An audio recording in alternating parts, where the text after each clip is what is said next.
Korang yang breastfeeding sama macam aku ni, susah tak nak cari baju?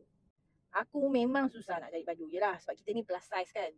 Memang pula tu aku ni tak pandai bergaya. Jadi adalah selalu satu baju kat TikTok ni and then aku beli.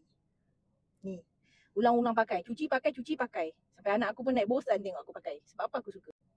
Sebab ni, ada function zip dekat tengah. So, sangat mudah untuk breastfeeding mom. Macam aku.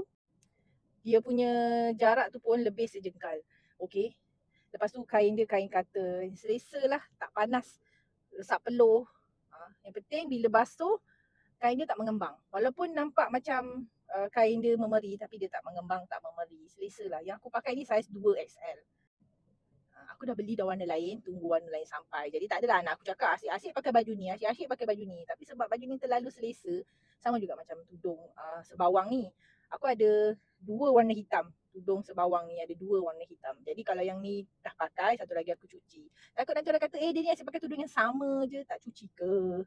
Cuci ya, tapi sebab sebawang ni selesa gila, aku dah pakai daripada sebelum PKP. Sebelum PKP ke masa PKP? So korang mana-mana mak-mak yang jenis macam aku ni, asal boleh je, kenalah dapatkan baju dan tudung yang aku pakai ni. Selesa sungguh.